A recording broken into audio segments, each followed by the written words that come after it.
여러분 또 녹화를 합니다. 지금이 2025년 3월 30일. 그러니까 3월, 아니죠. 하여튼 2025년 3월 30일 오후 4시 6분을 가리키고 있습니다. 이번에 이제 여기서부터 할 차례죠. 이것은 미국과 유엔이 참전하는 주요 사상적 배경이 되었다. 마가렛 하킨스 뉴욕 헤럴드 트리븐 중군 기자가 1951년 서문은 이미 1950년에 썼다에서 쓴 War in Korea라는 책에서 이런 사상이 잘 나와 있다. 독일이 유럽을 집어삼키는 동안 가만히 있다가 미국은 엄청난 희생을 치렀다. 공산주의가 우리 안방까지 쳐들어올 때까지 기다리지 말고 지금 한반도에서 막아내자. 트루먼 대통령이 부랴부랴 전용기에 올랐을 때 이미 유엔에서는 안전보장 이사회가 열리고 있었다. 미국의 그로서 대리 대사가 북한군은 물러가라. 그렇지 않으면 필요한 조치를 취하겠다는 결의안을 내고 장면 대사의 도움 요청이 들어오자 이사회는 미국의 결의안을 찬성 9, 기권 2로 가결시켰다. 이 결의로 미국이 유엔 안보리 결의에 따라 한국에 대한 군사적 지원을 할 수 있는 근거가 되었다. 그래서 급히 유엔에서는 안보리 회의가 소집돼 가지고 찬성 9, 기권 2로다가 기권 2, 찬성 9, 9대 2로다가 한국의 유엔군을 파병하기로 결정이 내려졌다. 이런 얘기입니다. 여기서 기권 2표는 소련과 유고슬라비아로 친서방 중립 정책을 유지하던 공산국과 유고슬라비아의 경우 동구권을 지원했다가는 서방과의 관계 단절이 서방을 지원했다가는, 그러니까 동구권을 지원했다가는 서방과의 관계 단절, 그리고 서방을 지원했다가는 동구권의 침공이 뒤따를 것이기에 기권표를 행사했고, 소련은 중국이 대만을 대신해서 중국을 대표해야 한다고 주장하면서 안보를 보이콧하던 중이라 불참했다.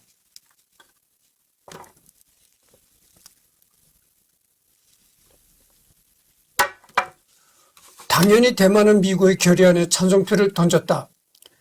미국은 소련이 불참을 기권으로 해석하여 결의안을 통과시켰다. 덕분에 김일성은 소련이 결의안을 안 막아서 조국 통일이 양놈들에게 막혔다며 팔벌 뛰었다고.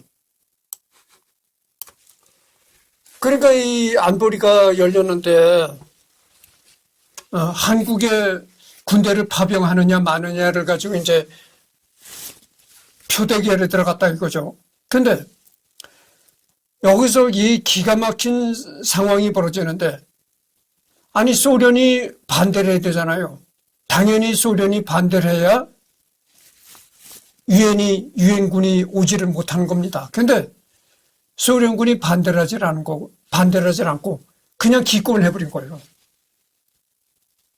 참 이게 기막힌 일인데, 이래가지고 대한민국이 공산화가 안 되고 살아난 겁니다. 기막힌 일이죠. 그래서 이 김일성이 팔벌 뛰었다는 겁니다. 소련 놈들이 이렇게 기권표를 던져가지고 내가 조국 통일을 하려는 걸 막았다. 이래가지고 김일성이가 아주 화가 나서 팔벌 뛰었다는 거죠.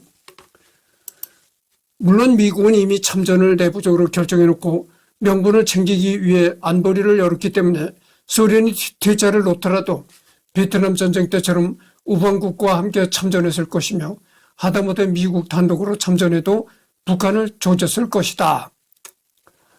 유엔군의 90%가량이 미군이니 까놓고 말해서 미국 혼자 뛰어들어도 김일성은 적과 통일에 실패했을 것이다. 그러니까 이게 유엔군이라고 하는 게 말이 유엔군이지 유엔군의 90%가 미군이다 그죠. 나머지 10%가 유엔군이라는 건데, 유엔군이 설사 오질 않는다 해도 미국이 개별적으로 봐도 김일성이가 통일을 못했다 이런 얘기죠. 그래서 전번에도 내가 얘기했지만 오늘날 유엔이란 건 유명무실해졌습니다. 이 6.25 때 우리나라 6.25 전쟁 때 유엔군이 파견된 것은 처음이자 마지막입니다. 또다시 전쟁이 벌어지면 말이죠. 유엔군이 오는 것이 아니고 개별적인 국가가 오는, 개별적인 차원에서 오는 겁니다. 그러니까 뭐 미국이 오면 영국은 자동적으로 따라붙죠. 영국이 따라붙으면 프랑스도 옵니다. 프랑스도 오면 호주도 옵니다. 뭐 이런 식으로 이제 줄줄이 캐나다도 오고, 앞으로는 그 일본군까지 오리라 생각합니다.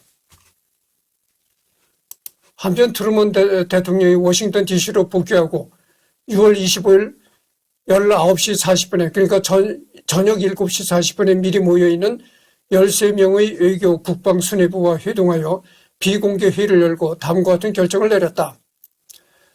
한국은 UMT 플러스9, 미국 동부 UMT-5, 즉 미국이 14시간 더 늦다.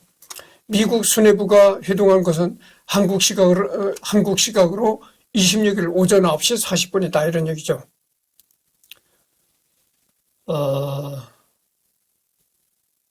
그러니까 즉 미국이 한국보다 보통 14시간이 더 늦다는 겁니다. 시간이. 그래서 미국 대통령이 정부 주요 인사들과 이렇게 비공개 회의를 열은 것은 한국 시간으로는 26일 오전 9시 40분이다 이거죠. 맥어더 장군에게 한국에 조사단을 파견하도록 한다. 맥어더 장군에게 한국이 제안한 군수물자를 보내도록 한다.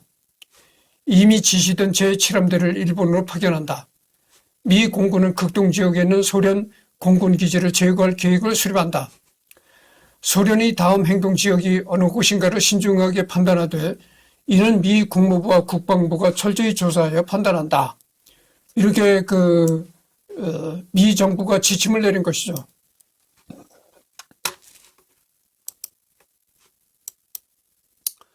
선전포고 논란.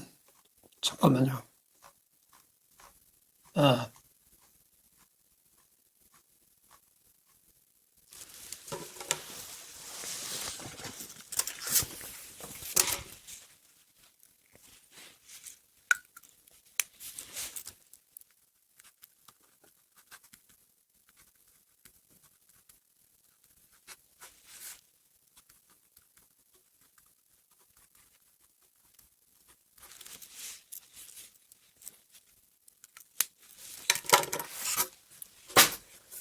선전포고 논란. 2차 세계대전 때까지만 해도 미국은 전 세계에서 선전포고를 제일 까다롭게 하는 나라였다.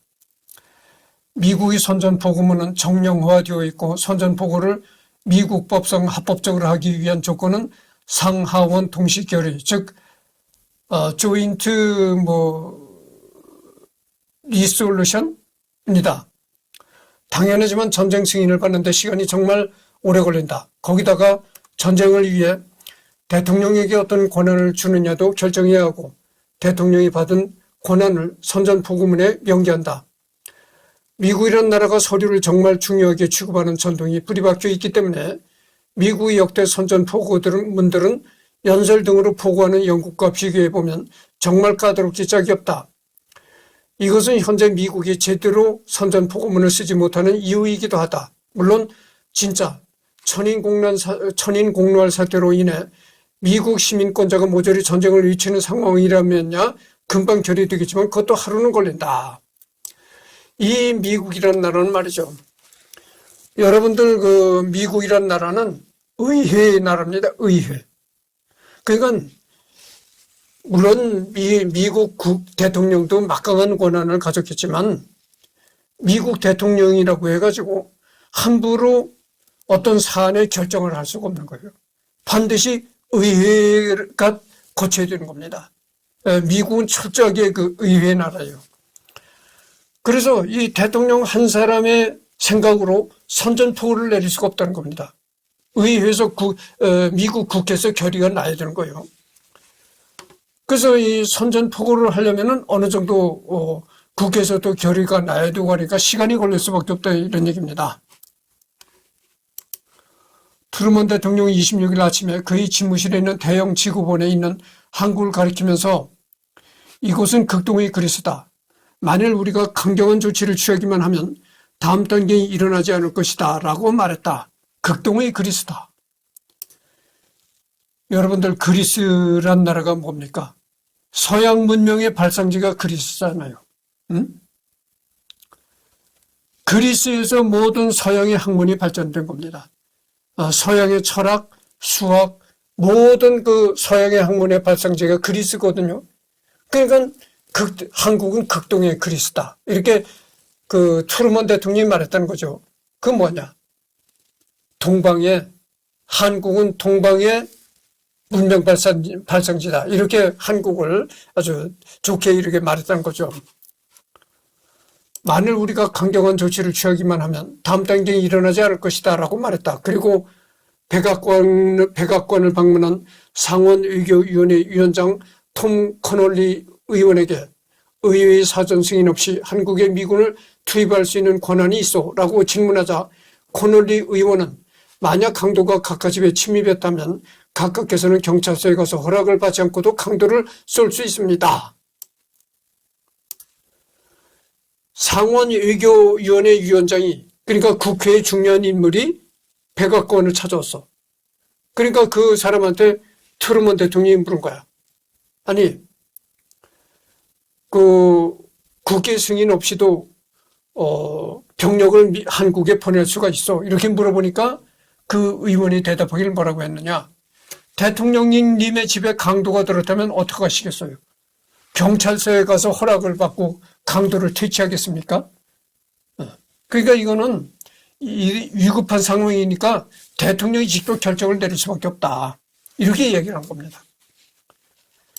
각각께서는 의회에서의 오랜 토의로 인해 두 손을 완전히 잡힐 수도 있습니다.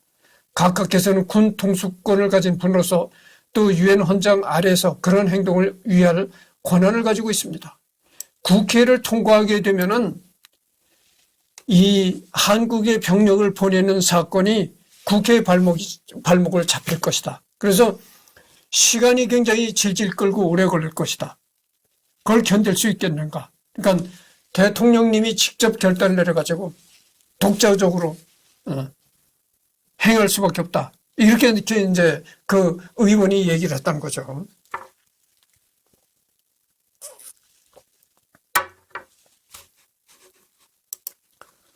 미군 투입 결정.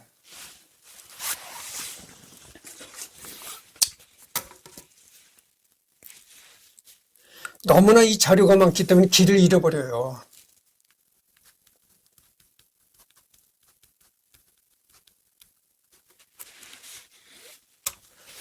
서울이 함락 후인 1950년 6월 28일, 한국은 29일이죠. 17시, 그러니까 오후 5시 국가안보회의 직전이었던 대통령 기자회견에서 기자가 미국의 한국에 대한 군사적 개입을 유엔의 경찰 행위라고 부를 수 있습니까? 라고 하자 트루먼 대통령 그렇게 생각한다고 하면서 한국에서 미국의 행동은 악당들의 기습을 유엔이 격퇴시키는 것을 도우려고 취해진 것이요. 한국의 침략한 강도를 물리치기 위한 것이요. 이런 얘기를 하는 거죠. 그리고 이어진 국가안보회의에서 가능한 지상군을 배제하고 될 수 있으면 소만 국경에서 멀리 떨어진 범위 내에서 해공군 유지 소극적인 지원을 메가더에게 지시했다. 그리고 방금 취한 결정이 한국 사태에 대처하는 데 충분할 것이라고 생각했다. 그러니까 이때 이걸 보면은 트루먼 대통령 자신도 사태를 그렇게 심각하게 생각하지 않았다 이거죠. 그러니까 육군을 처음에는 어떤 명령을 내렸냐면은 육군 투입은 하지 말고 소만 국경에서 멀리 떨어진 범위 내에서 그냥 해공군 위주로만 전쟁을 해라 이렇게 지시를 내렸다는 거죠. 그러니까 이게 참 미국의 정치인들이 그 당시 얼마나 생각이 아니했는가 이런 것을 직접적으로 알 수 있습니다. 그러나 메가더 장군이 다음날 새벽인 6월 30일에 보낸 전문은 제가 한국 전선을 시찰한 결과 한국군은 붕괴되었으며 한강 방어선을 고수하고 실지를 회복하기 위해서는 미 지상군 투입이 불가합니다. 메가더가 한국 전선을 시찰해 보니까 한국군은 이미 붕괴 직전에 있더라. 사태가 심각하다. 그래서 육군을 투입하지 않으면 안 된다. 이렇게 워싱턴에다가 또 전문을 보낸 보고를 했던 거죠. 그러면서 세부적으로 연대 단위의 미국 전투부대를 긴급 투입하고 이를 지원하기 위해 2개 사단 정도가 더 필요하다고 했다. 전문을 받은 콜린 육군 참모총장은 오마 브래들리 합동참모의장과 상의 후 페이스 육군 장관을 통해 대통령에게 건의하여 1개의 연대 전투단만 투입하기로 했다. 그리고 국가안보회의와 이어진 의회의 지도자들에게 브리핑에서 메가더 장군에게 확실한 지상부대를 사용할 권한을 부여하였다. 유엔 역시 잠자코 있지만은 않아서 59개 회원국 중 33개국이 안전보장 이사회의 결의안을 지지하면서 유엔의 깃발 아래 모였고 영국, 호주, 캐나다, 뉴질랜드, 네덜란드 등 6개 국가가 군대 파견을 약속하였다. 미 해군의 한국 전선 전개와 활동.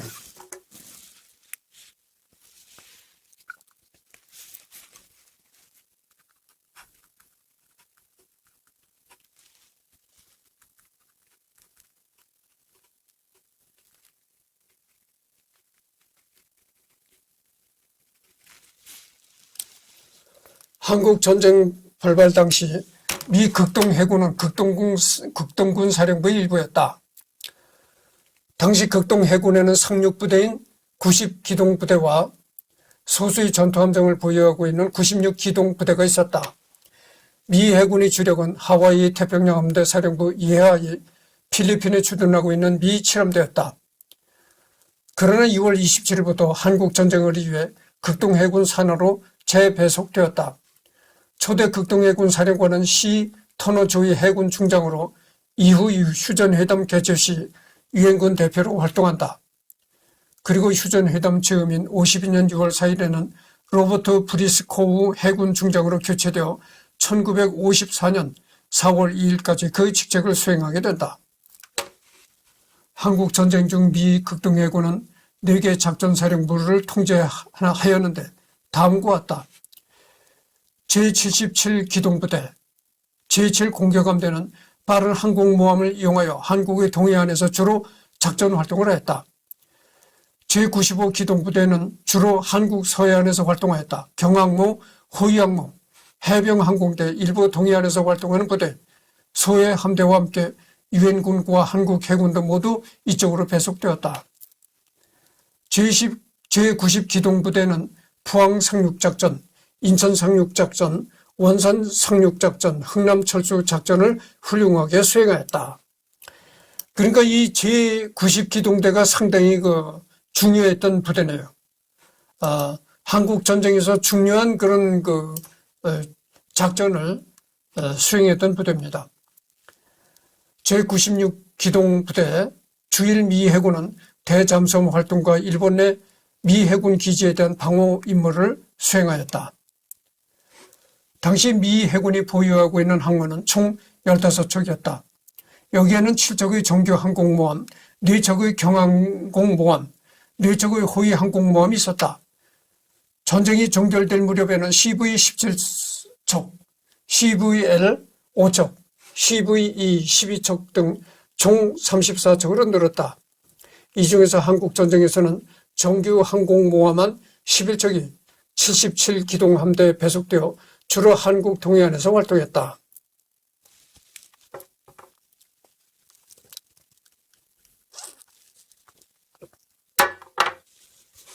한국 전쟁에 참전한 11척의 항모는 모두 에식스급으로 그 목록은 다음과 같다. USS 에식스, USS 복서, USS 본홈 리처드, USS 레이터, USS 키어사지, USS 오리스 카니, USS 앤티턴, USS 프린스턴, USS 레이크 챔블린, 그리고 USS 벨리포지, 경항모 한 척과 호위항모 5척은 제95기동부대 소속으로 해병항공편대와 함께 임무를 수행하였다. 이쪽은 서해안이 주 활동 구역이었다. 구성은 인디펜던스급 경항모 USS 바탄과 카사블랑카급 호위항모 USS 코레이도르, USS 시코베이, 커맨스먼트 베이급 호위항모 USS 랜도버, USS 시실리, USS 포인트 크루저. 여기에 제95 기동함대에 배속된 유엔군 항모가 호주의 시드니호, 영국의 유니콘호, 워리어호, 글로리호, 오션호, 테제우스호, 트라이엄프호 등 총 7척이 있었다. 물론 북한, 중공, 소련 3형제에게는 항모는커녕 비슷하게 생긴 것도 없었으니 결국에는 지상 폭격용 함재기 셔틀 역할을 하였다.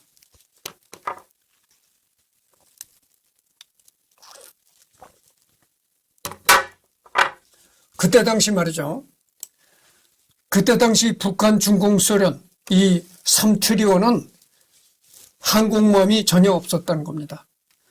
근데 이때 6.25 때만 해도 미국은 항공모함을 엄청나게 가지고 있었다는 얘기죠. 그러니까 내가 언젠가도 얘기했지만 북한이 6.25를 일으킨 것은 말이죠.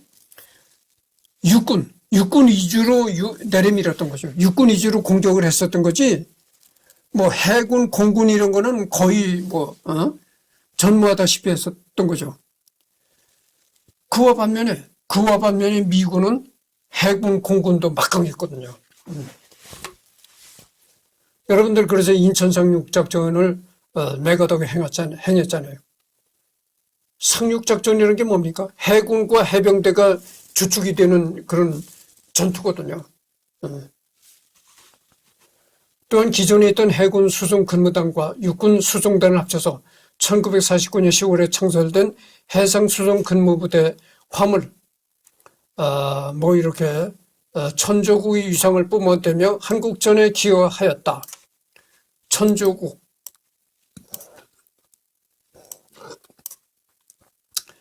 미국의 별명이 천조국입니다. 1년에 미국의 국방비로 소요되는 그 돈이 1,000조가량을 국방비에 투입한다는 거예요, 미국에. 참 어마어마한 돈이죠. 정말 미국 같은 대국이고 세계 최강대국이니까 그는 어마어마한 돈을 국방비로 쓸 수가 있는 것이지. 1,000조.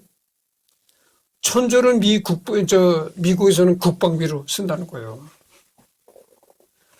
그래서 이제 미국을 천조국이라고 이제 별명이 붙은 거죠. 천조국의 위상을 뿜어대며 한국전에 기여하였다. 항모를 제외한 아이오와급 전함들도 대활약하였는데 16인치 함포가 포함된 400만 발의 폭탄을 발사하여 지상군에 대한 화력 지원을 하였다.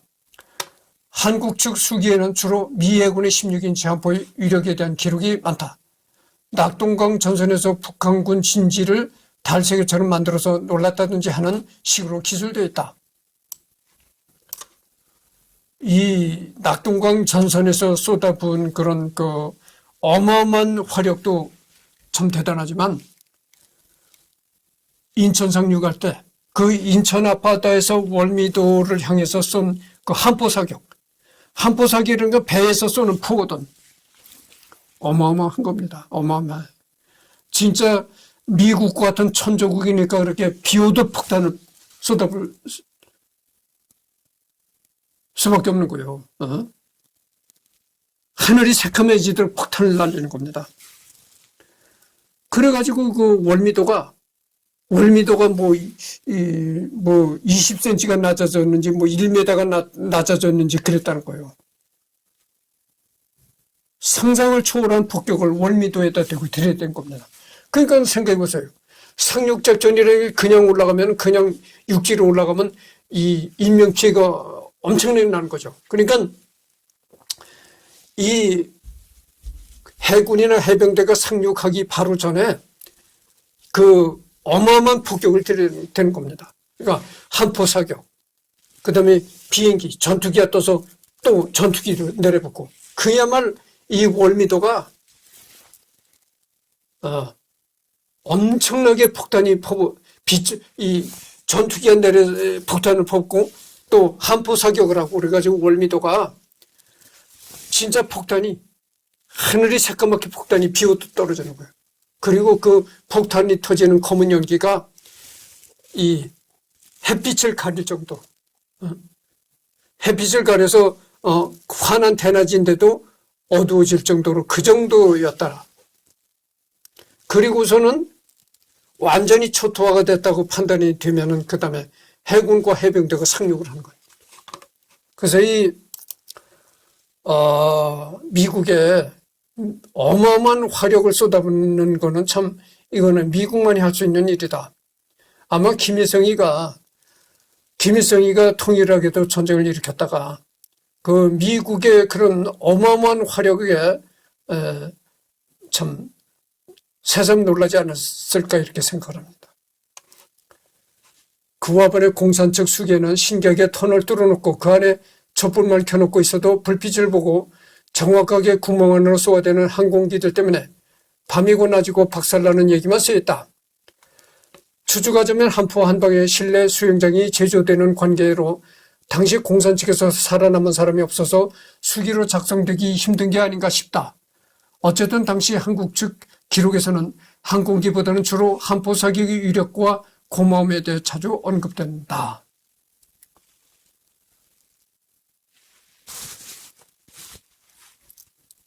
그러니까 아무리 방공호 같은 데 숨어도 방공호 같은 데서 조그만 불빛이 흘러나왔다면 바로 폭탄을 퍼붓는다는 겁니다. 이 얼마나 그 6.25 때 공중 폭격이 심했었냐면은 그래서 김일성이가 6.25가 끝난 다음에 제일 먼저 한 일이 뭡니까?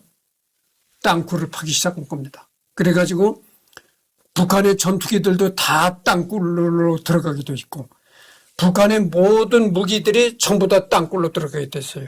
그때서부터 6.25를 겪은 후로 김일성이가 두더지가 된 거예요. 두더지처럼 땅굴 파는 일에 몰두하게 된 겁니다. 그런데 그때는 김일성의 시대는 땅굴 파면 안전했어요. 땅굴만 파고 들어가면 꼭대기에서 아무리 폭탄을 퍼부어도 안전했다고 하죠. 그러니까 땅굴을 팠는데 이제는 그것마저도 땅굴마저도 무용지물이 된다 이거죠. 무용지물이 돼버렸다.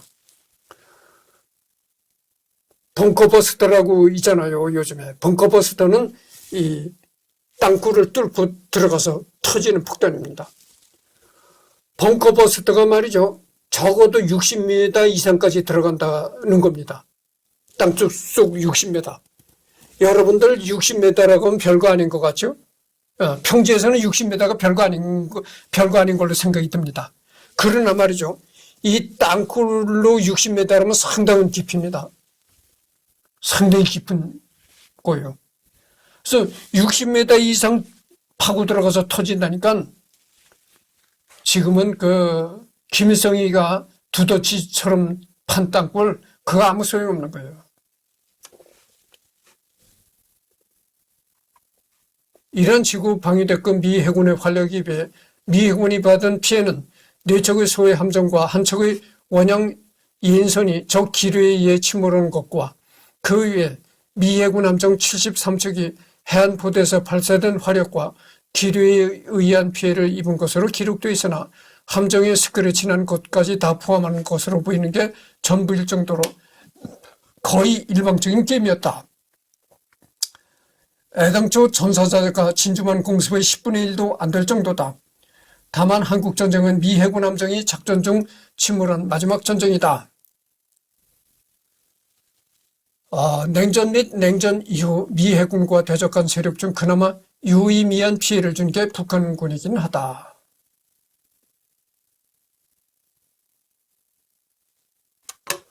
이걸 보면은 말이죠. 내가 언젠가도 얘기를 했지만 김일성이가 6.25 때 만일 적과 통일을 했다면은 한반도가 다 자기 거야. 응? 그러니까 뭐 김씨 일가가 대대손손이 호의호식하는 겁니다. 그렇게 되면 어떻게 되겠어요? 이게 제일 비극이 내가 언젠가도 얘기를 했지만 제일 비극이 뭔 줄 아십니까?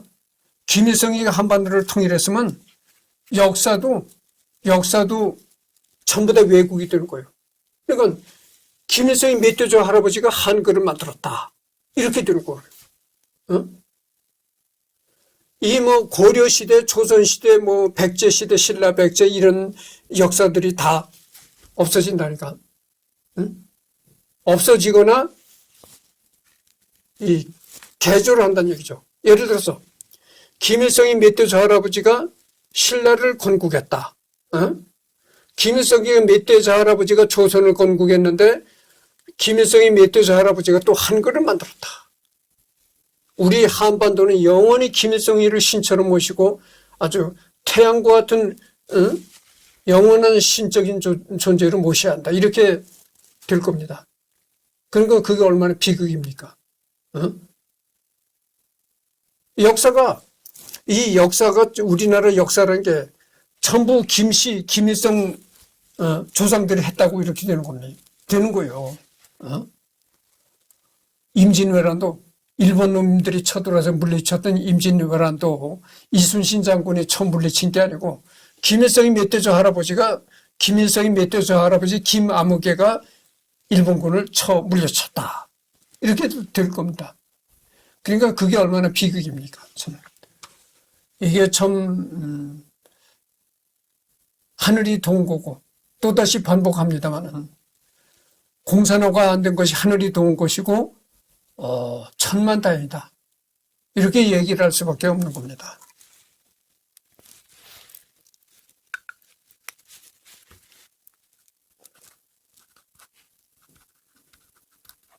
미 공군의 한국전선 전개활동.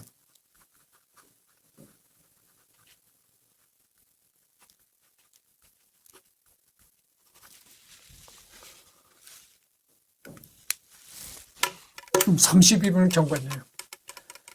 가장 빠르게 한국전에 개입한 것은 미 공군이었다. 6월 26일에 북한군 약 크기가 민간인 철수에 분주한 C-54 미국의 수송기를 공격하자 F-82 트윈 머스탱이 출격하여 북한군 전투기 3대를 격추시켜버렸다.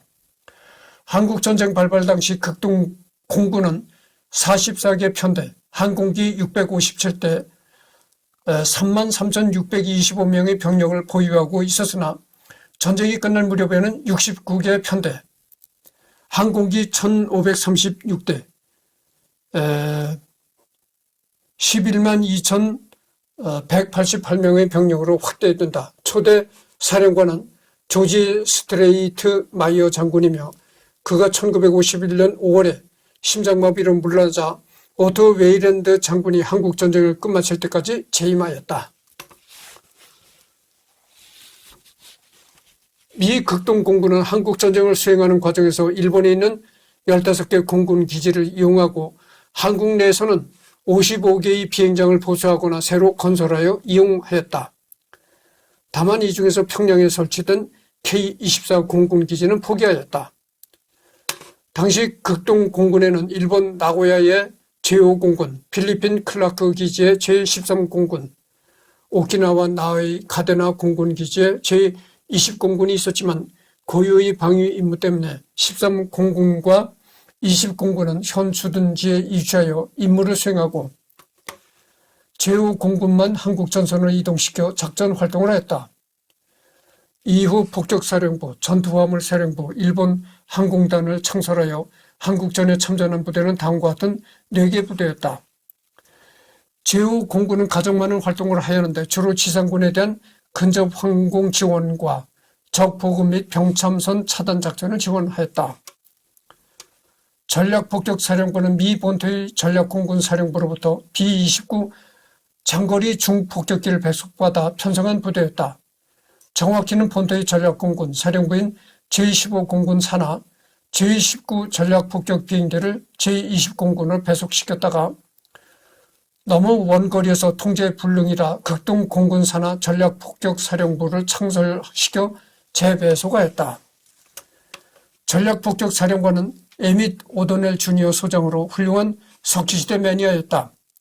각 31대의 B-29 중폭격기로 구성된 98 307 폭격 비행기로 편성되었다. 에밋 오도넬 주니어 소장이라는 것은 석기시대 매니아였다. 이 말이 뭐냐면은 이 소장이 지휘하는 공군이 가는 곳이면은 석기시대가 된다는 거예요. 석기시대. 그러니까 문명을 완전히 부숴버리고 완전히 원시시대를 만들어버린다 이런 얘기죠. 각 31대의 B-29 중폭격기로 구성된 98, 307 폭격 비행대로 편성되었다. 이들의 대활력은 더 이상 폭격할 만한 건물이 없다라는 폭으로 유명해진다. 이 부대들이 얼마나 대대적인 폭격을 가했는가. 북한을 완전히 초토화 시켜버린 거예요. 더 이상 타겟이 될 만한 곳이 없더라 이런 얘기예요. 타겟이 될 만한 곳이 없더라. 그래서 북한이 이렇게 침략을 해서 내려밀으니까 대한민국이 저 낙동강 전선까지 후퇴해서 피난 갔잖아요. 후퇴한 겁니다. 그러니까 이 육지에서는 거의 다 이제 승리하고 있는데, 전투는 거의 승리하고 있는데, 이 미국의 전투기들은 그 북한 깊숙이 날아와서 엄청난 폭격을 가해되는 겁니다. 그래서 그 당시 북한의 김일성이하고 뭐 박헌영 이런 사람들이 모여가지고 회의를 하는데, 야, 전쟁은 분명히 승리하고 있는데 과연 이 전쟁이 승리로 확정이 될 것인가? 거기에 대한 상당한 그 회의감을 가졌었다는 거예요. 분명히 전쟁은 승리하고 있는데 미 공군이 그렇게 북한 깊숙이 날아와가지고 엄청난 폭격을 가야 되거든요. 그래서 전쟁은 승리하면서도 이 엄청난 그 공중에서 가하는 폭격 때문에 과연 이것이 우리가 진짜 확고한 승리로 이어질 것인가 하는 그런 회의감을 얘기하는 그런 사람들도 있었다 이런 얘기죠. 전투화물 사령부는 그때 당시 뭐냐면은 미 공군이 이렇게 전투기가 떠도 이 북한은 공군이 전혀 있기는 있었겠지만, 북한에도 전투기가 그때 당시 있기는 있었겠지만 별 볼일 없는 겁니다. 상대가 되지 않는 거예요. 그래서 이 제공권은 다 미군이 장악했으니까, 하늘은 다 미군이 장악하고 마음대로 돌아다니니까 전투화물 사령부는 환자 공중수송과 공중보급작전을 담당하였다. 일본 공중방위군은 일본 본토의 방공을 담당하였다. 이와는 별도로 위에서 언급한 미 해군의 해상수송 근무부대처럼 공군 역시 항공수송 근무부대가 이들을 배급하였다. MST에서는 병력과 장비 그리고 군수물자를 전장으로 수송하였다. 지금 그 38분을 경고했는데요. 제5공군이 적기 950대를 격추하는데 66,977회 출격, 제5공군 전략폭격사령부가 수행한 공중차단작전에 192,581회 출격, 근접항공지원에 57,665회 출격, 전투화물 수송부의 화물 수송에